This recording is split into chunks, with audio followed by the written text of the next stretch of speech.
Welcome back, guys. It is currently Sunday afternoon. Just cracked open a ranch water, which if you've never had one, it is sort of like a tequila soda drink. It's really refreshing. I love it. Currently covered up all my layers. I really need to put on my gloves and my beanie, but trying to do a quick introduction before I get to work. I have all this wood to stack here. And most of you that follow us on Instagram know that we got this wood probably 5 weeks ago. It's starting to snow now. We got this wood about 5 weeks ago delivered, and the plan was the next day I was going to start stacking it into the garage and making a few piles next to the fire in the house. But then we got struck down with a very, very, very bad sickness. The kids ended up in hospital. Well, all of us did. We drove into our local hospital, and myself and the kids were admitted. Connor didn't want to because he was too scared he'd get a COVID test, and he hates them. I mean, no one likes them, but he's had bad experiences. We went in there. The poor kids had to get oh God, it's getting cold. The poor kids had to get a, what do you call it, cannula put in, so a blood test done, then a drip. They had to have finger pricks done to check their blood sugar levels. We all had x-rays, the kids and I, on our chest because we were just so crook. We had the sorest throats, we were coughing non-stop, really lethargic, vomiting, just everything. So sick. We couldn't get out of bed. And it was probably one of the hardest times we've ever had with sickness, ever. Ever. We had to have the invasive COVID test as well as it tests for other things, and we did not have COVID. We had influenza A, which was way worse than COVID when we had it. And mine and Tilly's, hey Wolf, sickness turned into bronchitis. So we had influenza A and then it turned into bronchitis, and throughout that time we had a lot of snow come through, and it froze all the water trough of Smokey, our horse, and we were out there trying to chip away at that. Poor Connor had a hard time doing that. And as well as the day beforehand, our wood was delivered. So we've been out of action. Unfortunately, you only get 3 sick days at Connor's work paid. He had about a week and a half off work, but then he had to go back. And then this week we've had a letter from the school stating that this is going around everywhere. Everyone's so sick. I personally blame everyone having to wear masks for 2 years, and now our immune systems are down, but God knows. So I'm out here about to stack the wood. Connor's gone to town to get us a Christmas tree, and normally it is a family event. Normally we would all go together and choose one, and we did plan this year to go and cut our own.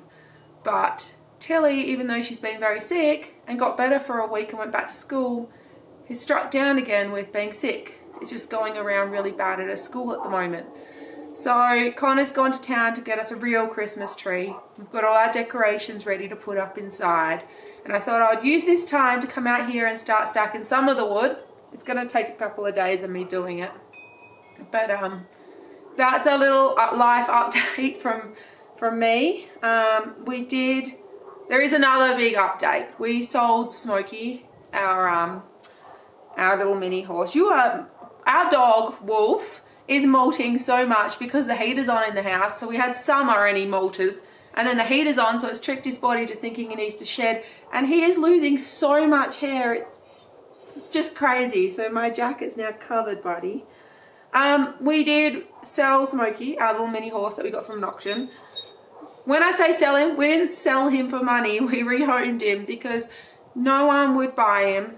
We did try and recoup a little bit of the money that we put towards him. We paid for him at the auction and had to pay release paperwork, and we had to pay for an identification thing, and then we had to pay for his teeth to get done with power tools, and then we paid for a Cushing's test, and we paid for his medication for Cushing's and his feet to be done, and power for the trough for the heater, and hay and food, and the list goes on. Well, my hands are getting cold. We rehomed him to someone that is very knowledgeable with horses and Cushing's, and she picked him up and we gave it all the medicine for him and stuff. So we would have kept him if we had 2 incomes and we were able to ride him, but he just was not happy being ridden, and I can't personally get on him. Only the kids can, and I did not want them to lose their confidence in riding horses at such an early age with him, because he could be a little feisty at times. So we've rehomed Smokey. Next spring, I'm really hoping 2023 is my year for horses. We have huge visa updates, but I'm not going to update you at the beginning of this video. I'm going to get right into a bit of a time lapse of me doing this wood and getting the Christmas tree up, and then towards the end of the video I'll give you a bit of a visa update. It is starting to really snow now. It's the perfect weather for putting up the Christmas tree, but not so perfect for stacking wood. Yellowstone's also on tonight, so we'll be enjoying that. We have a little bit of a tradition, Connor and I. We put Yellowstone on and I cook a curry, and we have some whiskeys, and I've got an Indian curry recipe to cook tonight. So let's get into this wood before it gets too bad, and I need to put my beanie or toque or whatever you call it in Canada and my gloves on and stack some wood.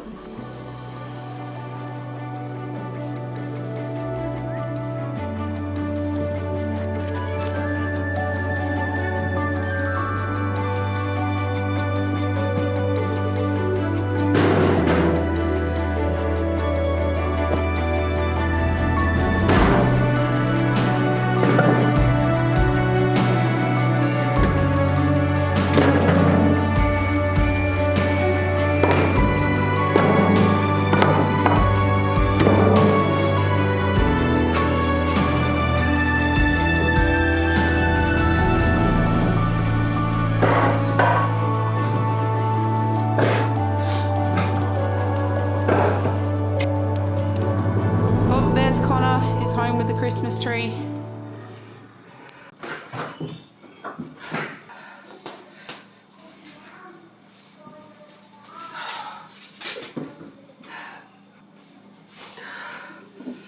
I bought these gloves last year from the dollar store in town, and they came with a hole in it. What can you expect for cheap gloves? They were just for me to throw on to do the wood or whatever, or go out and do the horses or whatever. But yeah, I think I need to invest in some better gloves, because that is frustrating and you get splinters. Time to put up the Christmas tree. All right, we got the area set up. Jingle bells, jingle. You kids excited? Jingle bells, jingle. They're in their pajamas. You need to put your Christmas jammies on. All right, we've got our Christmas decorations here from last year. We're still setting up. I'm trying to open this box one-handed. Hang on. There we go. We're still setting up everything. Oh, Connor's coming in with the Christmas tree. Christmas tree. Did he get a good one, Telly? No. No? You delete that. All right, we need to open up this door. You got a good one, Connor? I think so. Do you want both doors open? Yeah, all right, I'll need to turn this off. It's not a Chevy Chase one where you can't get it in the house. No squirrels in it. I think so. Next year we're going to go out. There were taller ones. No, we don't need taller. Next year we're going to go out and get our own, yeah? Yeah. That'll be nice. Hey? You excited? All right, let's get this tree up. We've also put up our advent calendar. It doesn't start till the 1st of December, but if you used to follow us and watch our videos last year, you know that we do this every year. We used to do it in Australia too, but with a different one. Pardon? Yeah, we've got everything up in here. And then I was showing you this. My mum, who sadly passed away, she used to make us Christmas stockings. Like, she made this, sewed it all up. So this used to be my Christmas stocking when I was a kid. It's got little bows here. So I brought this with me in our 6 suitcases when we moved from Australia to Canada. That was one of the things. As well as these are from Connor's parents. They're little Irish Christmas ones. And we've got a few of the kids. Where are they, Tilly? Where are your Christmas? I think they're in one of these boxes. Your Christmas decorations you made. These ones here, Tilly made that when she was 1. Obviously, I helped her, but there are little finger imprints in there. It's not focusing. And we've got a bunch of other ones in here, all the keepsakes. So we're slowly adding to our decorations in Canada, but we also don't want to commit too much because we're waiting for our visa to come through and would hate to have to leave and then we've got to sell all this Christmas stuff. All right, I know it looks like I've spilt something here, but it seems to be a stain that didn't come out in the wash. We got the tree up. We need to flatten all the leaves. I just love the smell of a real Christmas tree. In Australia, we don't do that. It's, you just buy an artificial one and you pull it out every year, and it is cheaper, but it's nice to have in the, what are you doing? Nice to have in the real Christmas tree. Hey, Connor. Yeah. I don't know where Connor is. I'm getting the water for the tree. Oh, he's putting the water in the tree. We need to put the skirt on as well. I'll go grab it. We've got this country looking plaid one we bought last year. Yes, we've got pine cones. And yeah, we'll just do a bit of a time lapse. Show you guys us putting up the tree. Also, it helps with the kids. They love watching back on the memories of us doing this sort of stuff. So let's go put up a tree, hey guys. Do your dance, go. Dun, dun, dun, dun. Those dance moves. You need a haircut, bud. You need a... Before Granddad comes to visit, eh? Let's go do it.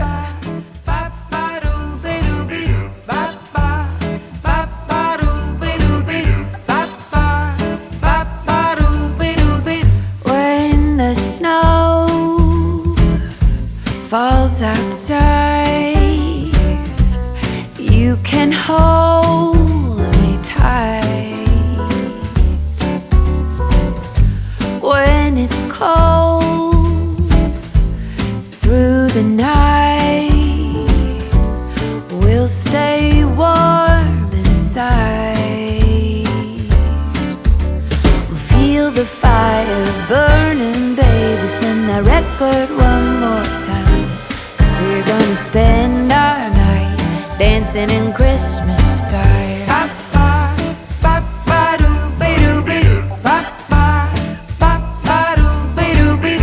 Pack your bags, pack your coat, hurry up, it's time to go. Jingle bells and let it snow, playing on our radio. Feel the home fires burning, baby. This drive might take a while, but we are headed home, traveling Christmas style.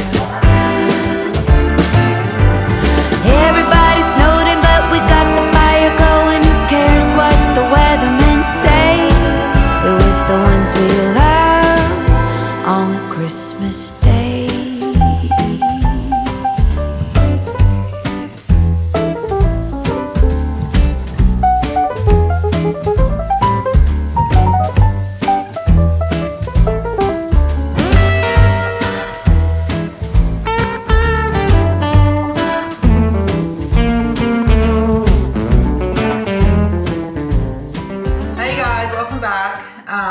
I'm sorry about the Christmas tree lights. They're flickering on the camera only. They don't flicker in real life. They're different. The top half is different lights to the bottom part of the tree. So a little frustrating. If you're new here, I'm Bec. I am one part of the channel Bec Conor, and our family of 4, my partner Connor and I and our 2 kids, moved all the way from Australia to Canada in 2021, March 2021. I won't go into it. I will link up here in the little card our move abroad and how stressful it was. Our situation with our visa is very different to most, and I won't go fully into it, but I'll give you a quick recap for people that are new here. So a little backstory on this whole criminal charge. It's very silly. When we were living in Australia, I had my gun license, which you have to have in Australia to own a gun. And we were living at my dad's farm at the time, and we purchased our own property, our own farm.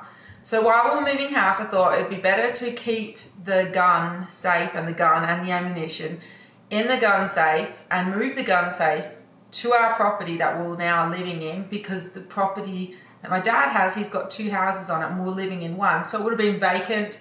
People could have broken in the middle of the night, whatever. So we took it with us, but I didn't bolt the gun safe in correctly to the standards that Australia require that first week that we moved into our own farm. Everything was locked away, it was all safe, the kids couldn't get guns or anything like that.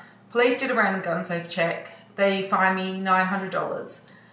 And I wasn't arrested or anything, but that was the end of it. And I didn't know that I had a criminal record after that. I never got any paperwork or anything. So it came to the time to apply to come to Canada while I was still in Australia, and they asked for a regular police check. And I got it and went to go and send it off and noticed that I have a criminal record, which is that one. It takes 10 years for it to be expunged off your record in Australia, or you can apply for rehabilitation in Canada, which is basically, it's not rehab, you don't go anywhere, but you need to upload a bunch of documents, fill out all the forms, and prove that you have changed as a person since the conviction. You can only do that after 5 years of conviction. So May 2022, this year, it had been 5 years. We were already in Canada on I'll go into that in a sec.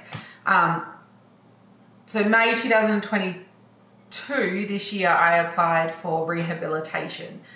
It can take over a year to process, and I'll get into that very soon. For us to come over to Canada, it was very different again because of COVID.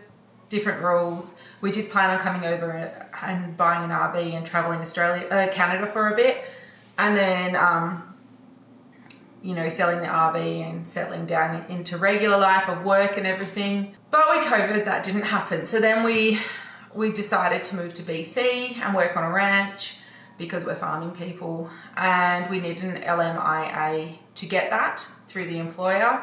You can look that up if you're not into visas and stuff. So we found a ranch that had that, and Connor applied and got it, and it was all sorted. And then I applied for a spousal visa, but I was denied because of my criminal record. By now, we'd already sold our farm and we're living in a rental, and we'd sold most of our furniture and stuff. And so we spoke to an immigration consultant or lawyer, and with their somewhat legal advice, said that the only way to do it is to get a TRP, which is for people with criminal records. And the only way you can apply for it when you land in Canada is to fly to the US first, stay in, and then enter Canada from the US. So that's what we did. We sold everything we owned, all our car and everything. We own nothing anymore, no farm, nothing. We packed up, said goodbye to all our family and friends, and then we flew to Sydney from Perth, the other side of Australia, in Western Australia. Got all of our documents sorted and saw a lawyer and signed an affidavit and all that stuff. And then jumped on a plane to LA and then Seattle, stayed a night in Seattle, and then the next day was the nerve-wracking part of flying from Seattle to Vancouver Airport. Here we were greeted with immigration officers, and they were very nice, and they sort of laughed at it and said like it was a very minor record, and they're happy to give me the 2-year TRP, which I think is the maximum they can give you, or it might be 3 years, but battery died.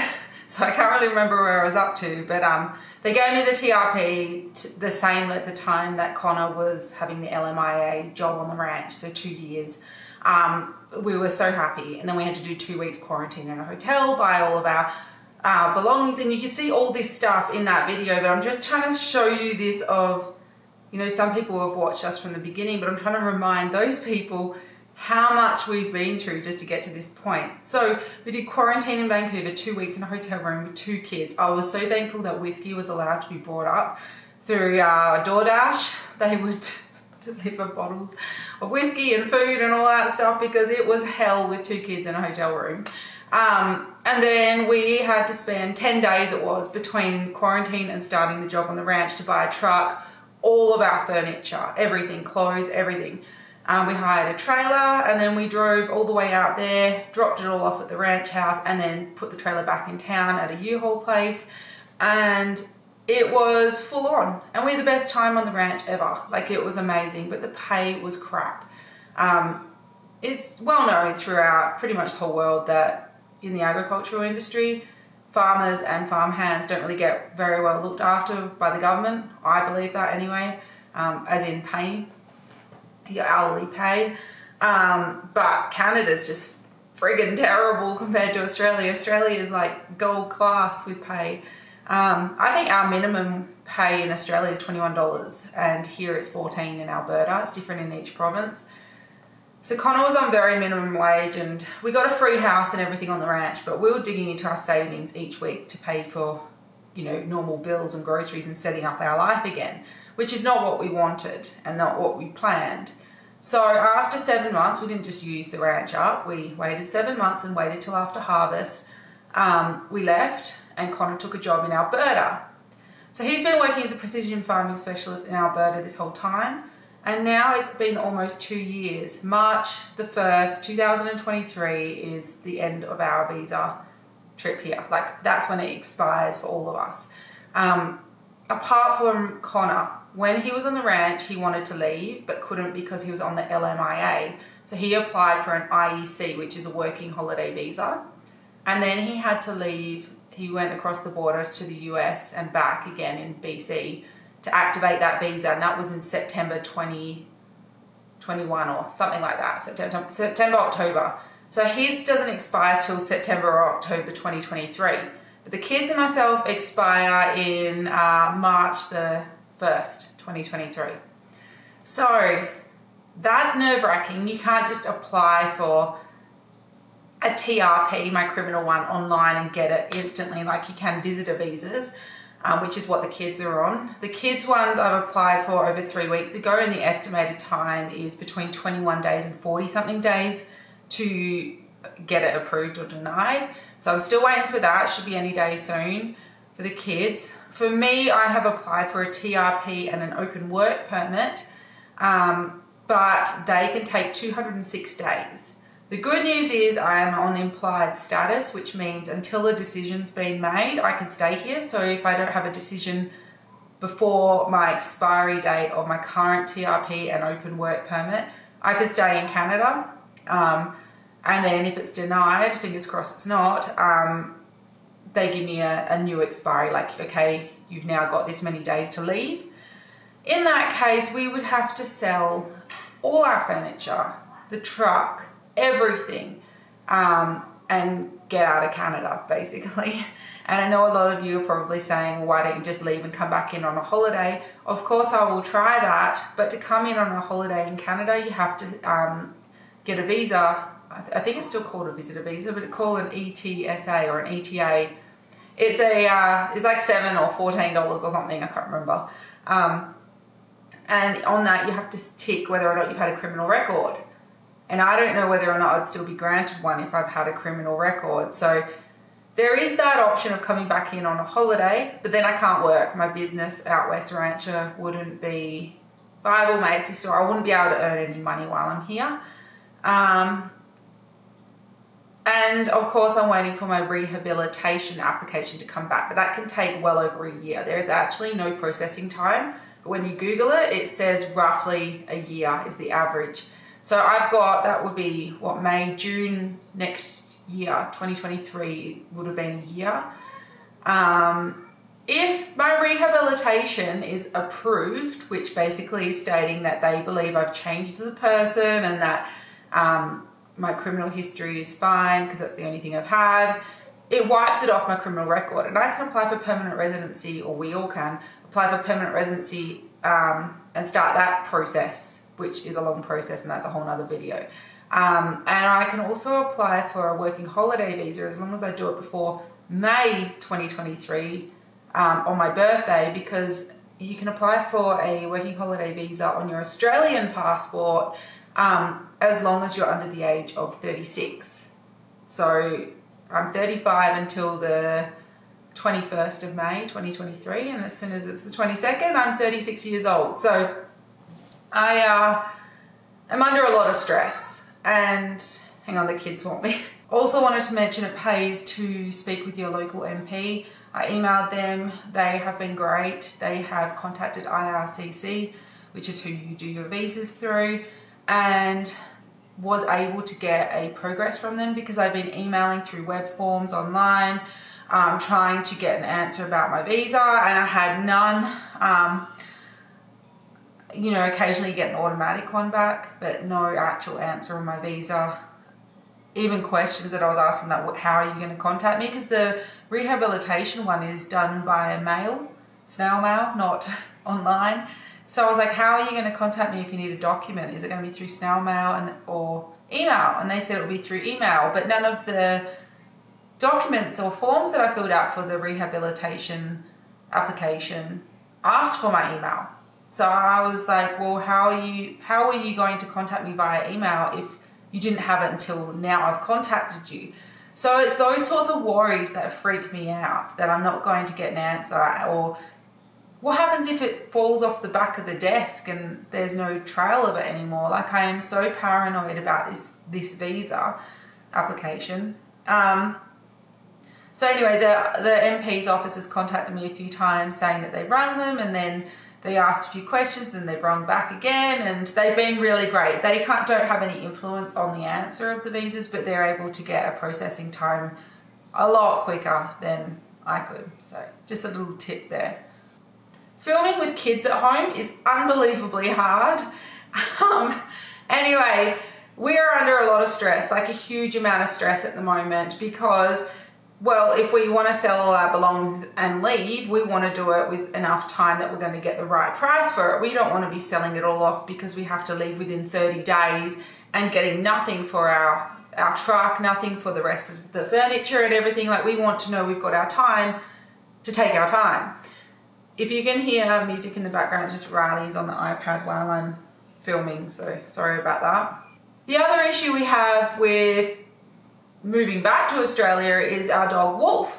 We brought him over from Australia as well as our other dogs, so 2 dogs over. It cost us roughly 10 grand, including vaccinations and everything, kenneling and whatever.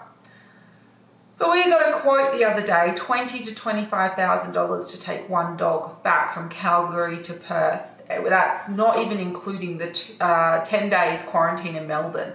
That is insane.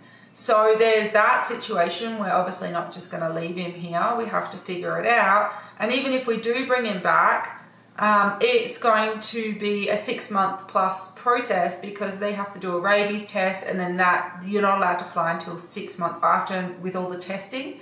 Yeah, they said roughly it'll be 6 to 8 months. So we'd have to start the process now. It is just insane. So obviously we've got some other options. We could maybe try and move down to the US. It depends, because I don't know what they're going to think of my criminal stuff if they actually ask you those questions with their visas. I have not looked into it.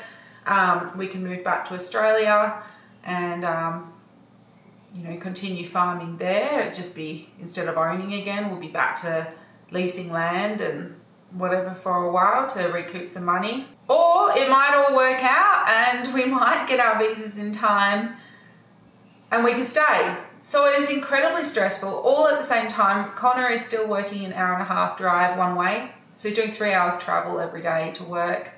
The cost of living here in Canada is very high compared to your income. It's just insane. Like, honestly, it really is. We would move somewhere cheaper, but the rent we're paying here is very cheap for where we're living, and we've looked at moving closer to Connor's work, and there is nothing available, even in a town, like not a townhouse but a house. We don't want a townhouse where your walls are all connected. I can't stand that, hearing people next door, and I'm sure they would not like to hear our kids all the time, and I don't want that stress of having to keep them quiet. We've looked at regular houses with no acreage and ones with acreage, and there's just nothing in our price range. So we're stuck here. We love it, but it's expensive. It'd be cheaper to have a mortgage than it would be to rent. At the end of the day, if we did move back to Australia, it would be for family, be for a having better income coming in, saving money each month. And Connor would probably enjoy his work a little more, because although he is very experienced precision farming specialist, he prefers doing it in Australia to Canada. Australia is a lot more advanced with it. So that's where we're at. Not really where we want to be right before Christmas. It's very, very, very stressful. I mean, I guess if you want to spin it the other way, it's sort of exciting as well, because we don't know what the world's going to give us at the moment. Are we going to have a life in Canada, or are we going to have a life in Australia? And I think as much as we've wanted to stay in Canada and move to Canada, and we've gone through all this process, I think doing these visas has really tainted my thoughts on Canada. I love Canada, love the wildlife, love the mountains, love everything about it. But the government, the processing of like all the visas, and the fact that I have this stupid record, which is I know is an Australian thing, like that's from Australia, but it is so frustrating. I'm obviously a good person. I'm not. Oh, it just infuriates me. And then the weekly costs of everything is just ridiculous compared to Australia and what you could earn in Australia. And we knew this before we moved here, but now having to jump through so many hoops to get our visa, it's making me really angry, because, well, I feel like we would be contributing to Canada. It's not like we're a burden. Anyway, so if we move out to Australia, we would go through the whole farm route again, and we'd probably explain that in a future video. If that is the case, there's no point saying it now, because we don't know if that's going to happen. We do want to do 2 more videos coming up, probably straight after these ones. It will be in Australia versus Canada, the pros and cons of living in each country, as well as another video of sort of all the funny quirks and differences between the 2 countries, different words that are said and what they mean, or different foods or whatever, like all the different things that are different. Sorry to end this video on sort of a stressful note, but it is where we're at the moment, and it sucks. Make sure you go and check out our online Western store. All money goes towards our visa payments. Here's one of our rugs that we're selling at the moment. I'll put it up on the screen, and it's always in the links in the description below. And we really hope you guys have a great Christmas and a happy New Year. And I'm sure there'll be another video just before or just after Christmas after this one. Make sure to subscribe, guys, and we'll see you in the next video.